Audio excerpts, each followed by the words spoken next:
Olá e bem-vindos a Raízes do Sinai. A nossa jornada hoje começa em um lugar icônico, o vasto e imponente deserto do Sinai. É aqui, nesse cenário, que uma nação inteira seria forjada a partir de um povo que andava errante.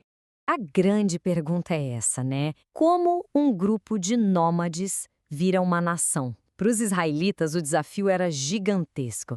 Eles eram um povo sem terra, com uma identidade, digamos, em pedaços, e para completar, cercados por histórias épicas e deuses superpoderosos do Egito, de Canaã, da Mesopotâmia. Imagina só a situação. Vagando pelo deserto, o povo se deparava com as perguntas mais básicas que existem: quem a gente é, de onde a gente veio e, mais importante ainda, para onde estamos indo. E é bem aqui que entra Moisés, o líder deles, com uma resposta. E a resposta não veio com uma espada, não. Veio com algo muito mais poderoso, uma história. Um verdadeiro épico nacional, pensado para forjar uma identidade e um propósito, bem no meio daquele caos todo. Essa história é o que a gente conhece hoje como o Pentateuco, os primeiros 5 livros da Bíblia. Moisés não escreveu aquilo só como um registro do passado, sabe?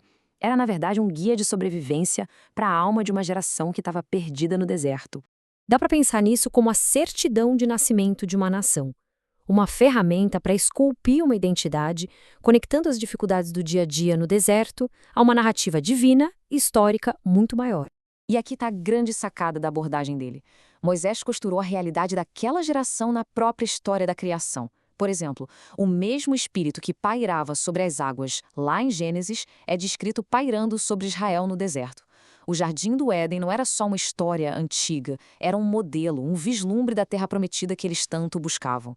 Isto tornava tudo incrivelmente pessoal e relevante para eles. Mas não parava aí. Uma parte fundamental dessa formação de identidade era encarar de frente e, de certa forma, desconstruir os mitos pagãos superpopulares que estavam por toda parte. Olha só o exemplo do dilúvio. Nos mitos pagãos, a história era sobre deuses irritadinhos com o barulho dos humanos. Moisés pega essa ideia e vira ela de cabeça para baixo. Ele apresenta o dilúvio como uma história sobre consequência moral, colocando o foco na responsabilidade humana e na justiça de um único Deus. E tem uma citação de Humberto Cassuto que resume isso perfeitamente. A intenção não era entrar numa briga, numa polêmica direta, mas sim recontar a história de um jeito mais profundo que reformulava tudo para revelar uma verdade diferente. E essa lógica continua. A gente vê isso de novo na história da Torre de Babel.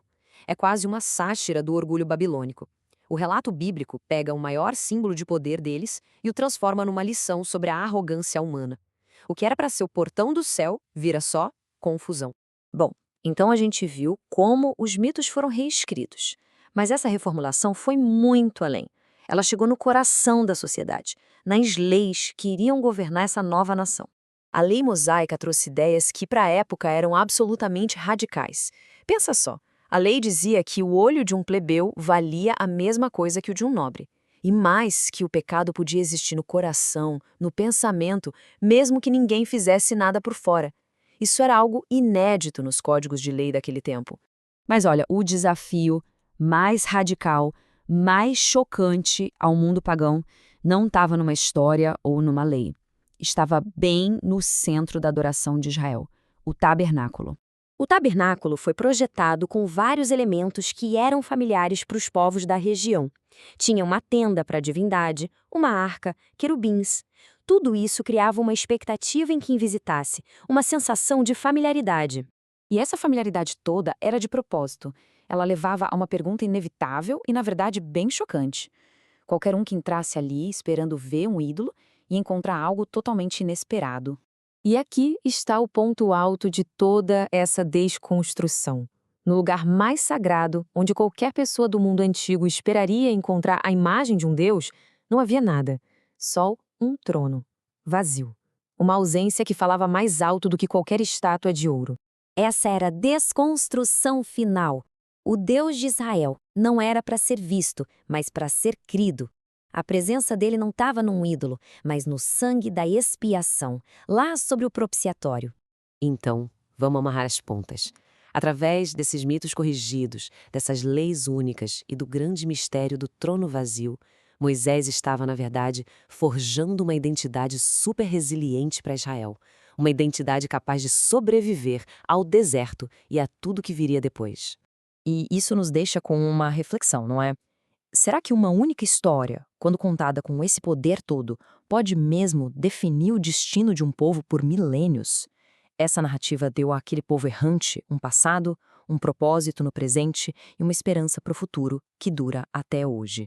E aí, o que acharam dessa análise? A gente adoraria saber a opinião de quem nos acompanha. Deixem um comentário aqui embaixo, vamos conversar sobre essa perspectiva.